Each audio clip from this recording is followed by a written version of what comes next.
And next up, the Military Archives History and Virtual Tour.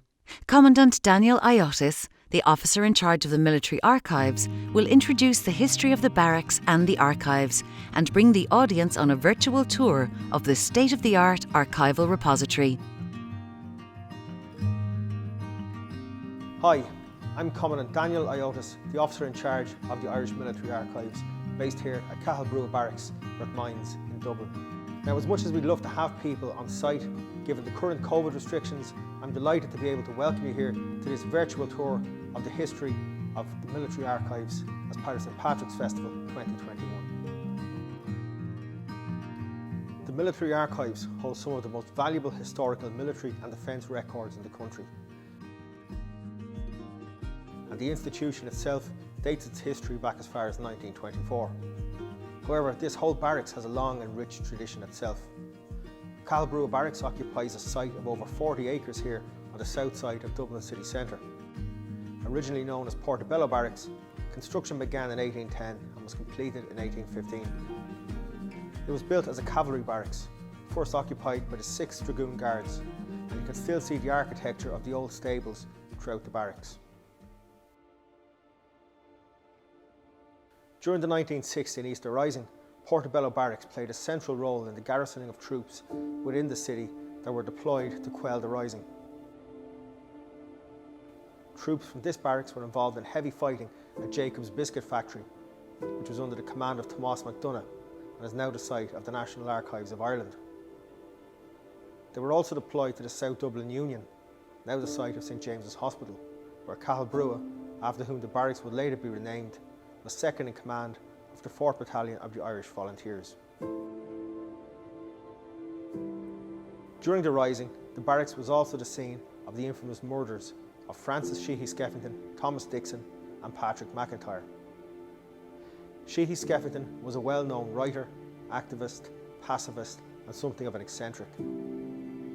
While attempting to discourage and prevent looting during the chaos of Easter week 1916, Sheehy Skeffington had been arrested by the army and detained in the barracks.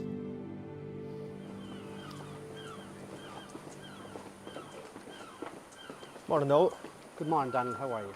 Good, thanks. Thanks for meeting me here for the barrack history tour. Can you tell me a bit about what happened on this spot, please? On the 26th of April 1916, 3 men, Francis Sheehy Skeffington, the pacifist, Thomas Dixon and Patrick McIntyre were brought to this exact location and they were murdered in cold blood by Captain Bone Colthurst. So we had to go back to the witness statements and dig out exactly where it was and what happened. And what we found out from that, by dissecting the whole lot, was that the 3 men were brought from the guard room, they were brought to a quiet place around the back here, around the barracks, and they were told, have a cigarette, stand by the tree, have a cigarette. It must have been probably a damp day, they stood under the tree, and as soon as they did, the men off the guard came out, shot the 3 men in cold blood, and as soon as they were down, they shot them again to make sure that they were finished off, and then they buried them here in a shallow grave. And this is where they stayed for a couple of months until the British Army went to the parents of the 3 men, and they said that they would pay for the funerals and pay to get them buried. And that's exactly where it was, in this location here. We also were able to go to the wall, because when they shot them at the wall, beside the tree, the bricks were taken out of the wall to disguise exactly what they'd done. So as you see in the wall there, you can see where the bricks were replaced, and also there is 1 bullet that remained in the wall because the bullet went through the tree, lodged in the wall. So we were able to take that bullet out of the wall and we were able to send it and get it ballistically checked, and it came out of a .44 Magnum, which would have been held by one of the men. So from what you're saying, it sounds like it was a very cold-blooded and calculated and premeditated murder. That's exactly what it was. He took the men from the guard room. He was ordered that morning by the battalion commander to let the men go. He didn't want to let them go. So he brought them out to this quiet location to make sure they were going nowhere. Their wives and their family were at the main gate waiting for them. The reason why he took them to this location was to get away from the main gate, because that's where the guard room was. And that's why he brought them down here, that it was much more quiet and he could do the deed. And that's what he done. So how did the crime come to light in the end? The crime came to light because there was a Commandant Francis Fane out of the British Army. He had heard what had happened. He had heard that they were buried in this location. He went up to the battalion commander. Also, Hannah Sheehy Skeffington, who was very political at the time, she went and she complained as well. She wasn't getting much joy here, but she went over to the High Commission in London. When she started complaining there, they listened to her and they said they'd bring it to court. And that's what they done. They brought it to court-martial, where he was found guilty of murdering the 3 men. Bon Colthurst pleaded insanity, and that's what he got. So he went to Broadmoor for the criminally insane. They said he'd done 18 months. Some people say he'd done a lot less. And after that then, when he got out, he went over to Canada and he lived very well over in Canada. Well, thanks very much for giving us the benefit of your historical insight into that incident, Noel. I think we'll head up to our next site now.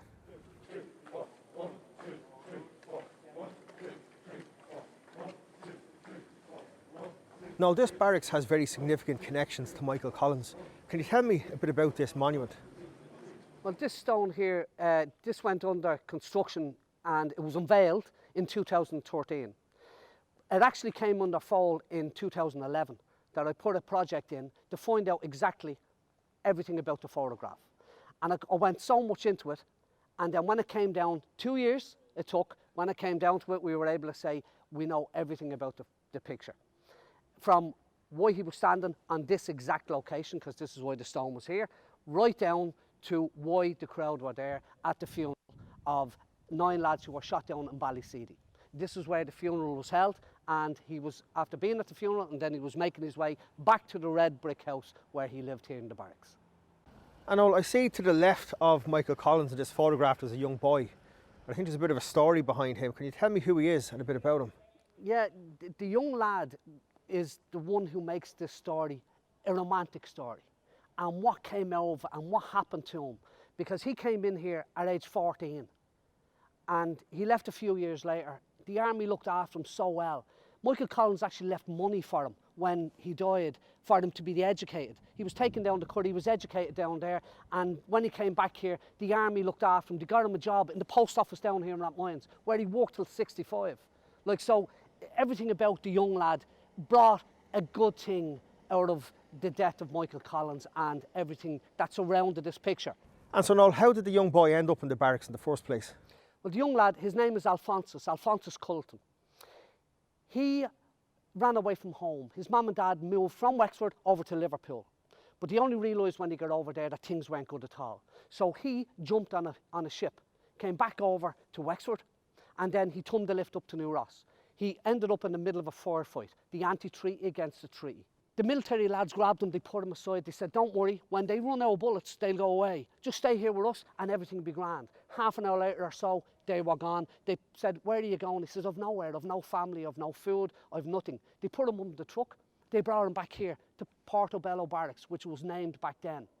He got off the truck and they brought him in to see General Collins. And when he saw him, General Collins said, what are you doing here? He told him the story about having nothing at all. He said, I'm going to give you a uniform and I'm going to give you 3 square meals a day. What age are you? He says, I'm 14. Although he only looks 9 years of age, when they tried to put him into a uniform, there's no uniform that fit him.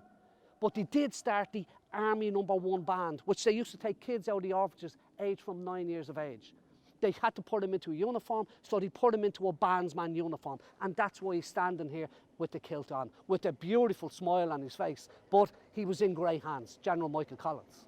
On the 17th of May in 1922, this is when we took over the barracks. It was the first time that General Collins moved into the barracks. His house is located where he lived here in the barracks. His office is here where he lived in the barracks.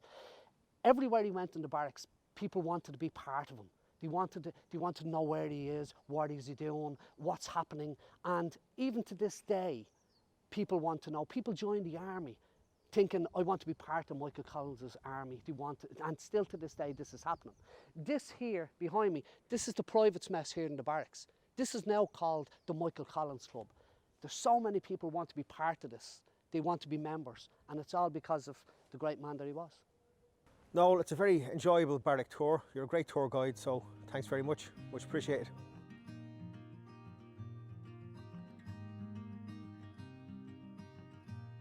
The military archives was set up back in 1924 by Colonel M.J. Costello. Costello was the Director of Intelligence at the time, and he recognised the need for his department to be able to verify pre-truce service for the purpose of the recently introduced Pensions Acts, which granted pensions related to War of Independence service. At this time, the archives was primarily looked after by a civilian clerk named Thomas Galvin. While the archives was operating on the direction of Costello, it didn't have official sanction from the Minister for Defence. As part of the process of seeking this official establishment, Galvin produced the Military Archives draft proposed establishment in February of 1925. This is a very important document in the history of the military archives. For one thing, this very thorough proposal touches on themes and practices which are recognisable to professional archivists to this day. The first person to hold the official appointment of officer in charge was in 1935. This newly established appointment was given to Colonel J.J. Ginger O'Connell. O'Connell had been a senior figure in the Irish Volunteers and appears in Leo Whelan's famous painting of the IRA General Headquarters Staff 1921 as the Director of Training. O'Connell and Captain Niall Charles Harrington were the driving force behind the military archives during the 1930s. When the Second World War started, O'Connell's expertise were more urgently needed elsewhere. It wasn't until 1982 that the military archives was re-established. This was thanks to the efforts of Captain, later Commandant Peter Young. Peter Young was the driving force behind the military archives throughout the 80s and 90s, and among his many great achievements was successfully petitioning, along with Katrina Crowe of the National Archives, for the release of the records of the Bureau of Military History. In April 2016, the current building was opened by President Michael D. Higgins.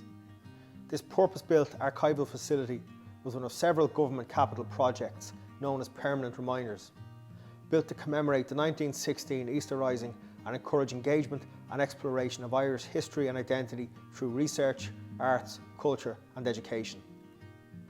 The Military Archives Reading Room is named in honour of Peter Young, with a dedication under his photo giving him the epithet the Father of the Military Archives. This building is a fitting tribute to Peter's vision of what the military archives could and should be. This is the military archives itself. The building on the right was a hospital block built in the 1840s, which now houses the reading room and the administrative offices. The building on the left is the repository, where all of the records are kept.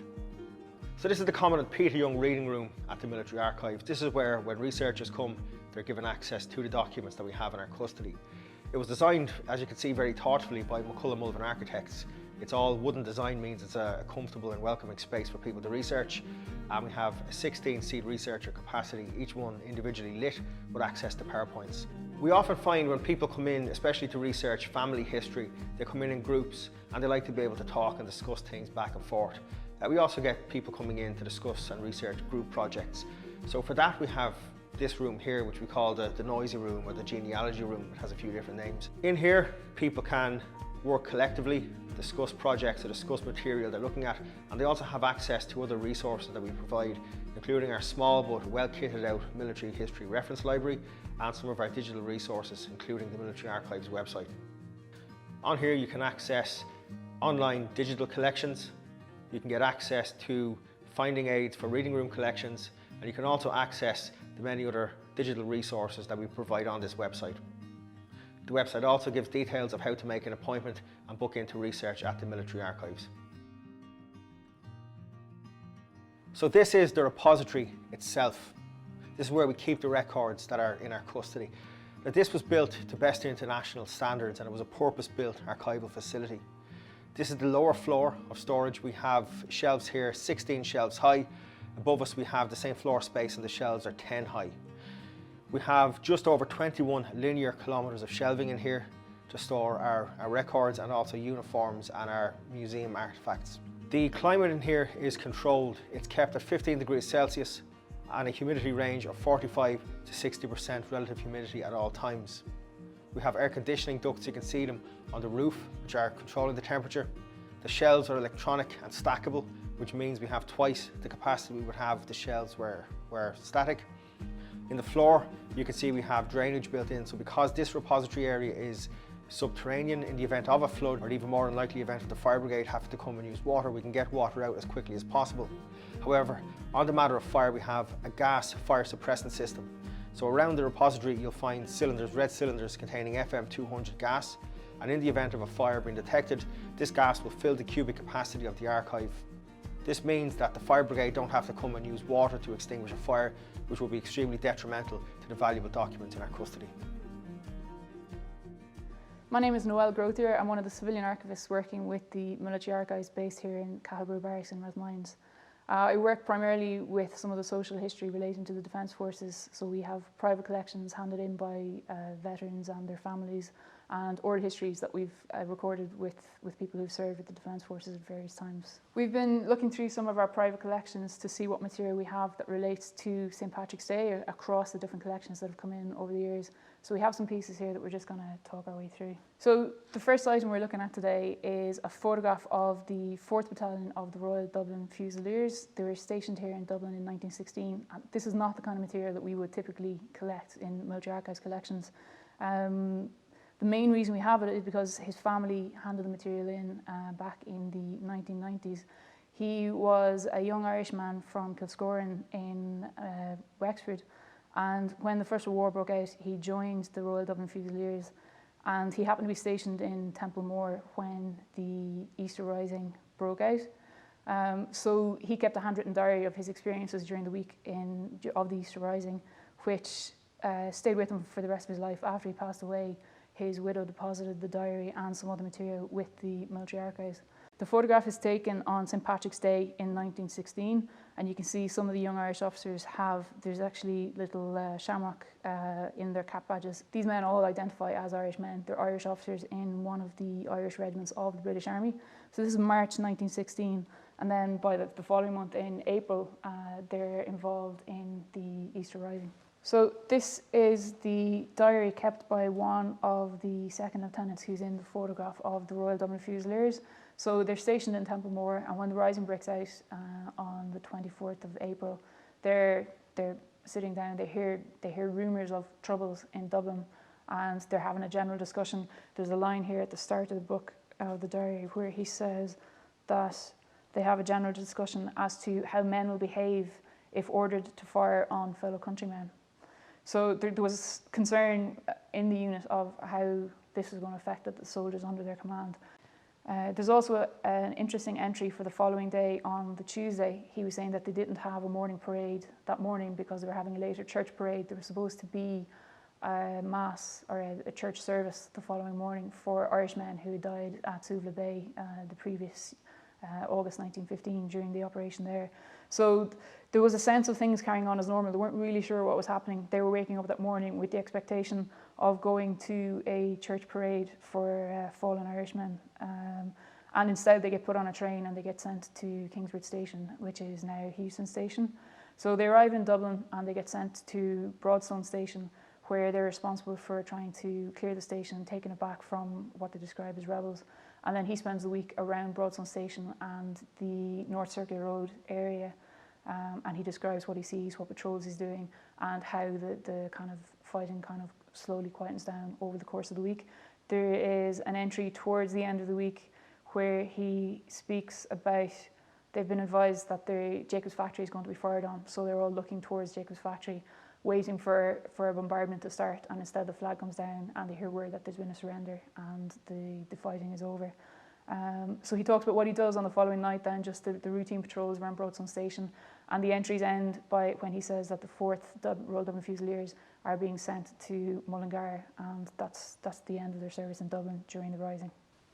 So 2018 marked the 40th anniversary of Irish military service in Lebanon with the UNIFIL mission, which is the United Nations Interim Force in Lebanon.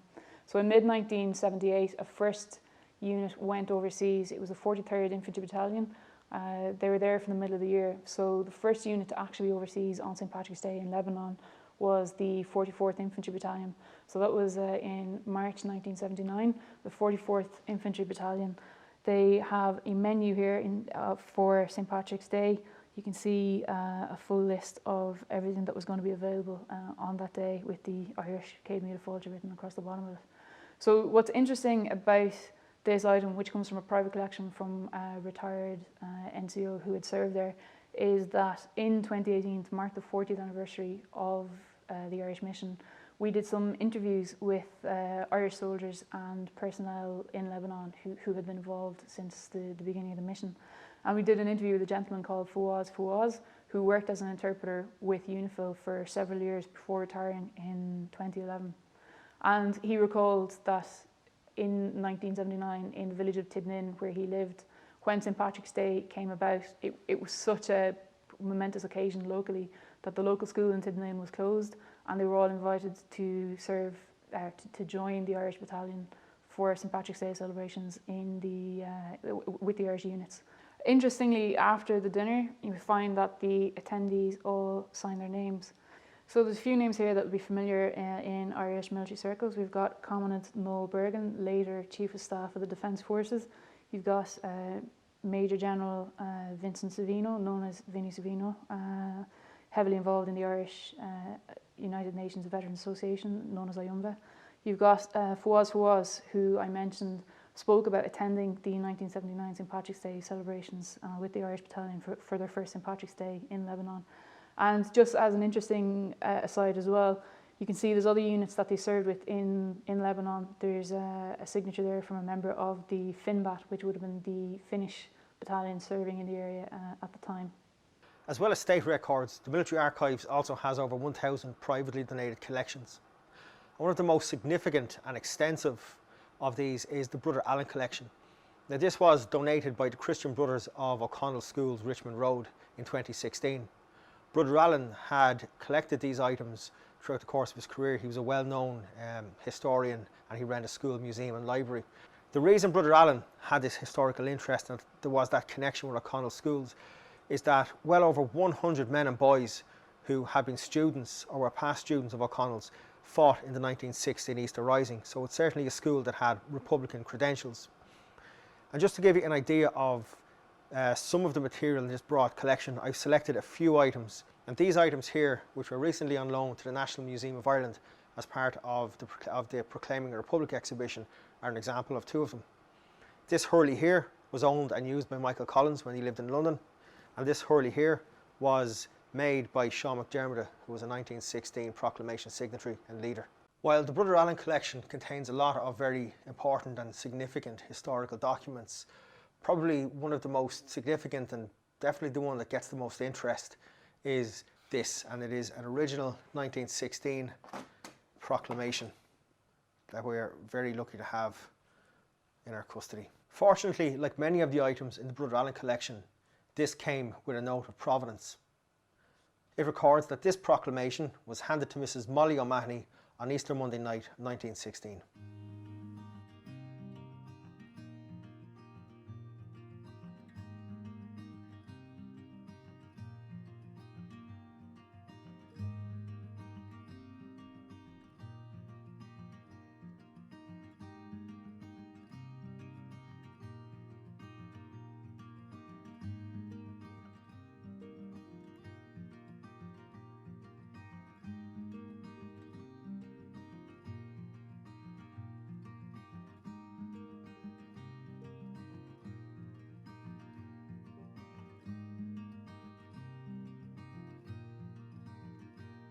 Last year, the Military Archives was delighted to be invited to participate in St. Patrick's Festival for the first time by the then CEO, Susan Kirby. Unfortunately, due to COVID, that fell at the last hurdle. This year, we've adapted and overcome, and we've been delighted to be able to bring you on a virtual tour in history of the archives and Cathal Brugha Barracks. And hopefully next year, you'll be here to join us in person as part of St. Patrick's Festival. This tour has just given you a small sample of the vast array of material that we have here at the Military Archives. For more information, please see our website, militaryarchives.ie. Follow us on Twitter for updates at DF Archives, and we look forward to seeing you in the reading room in the near future. Thanks for joining us, and have a great St. Patrick's Festival.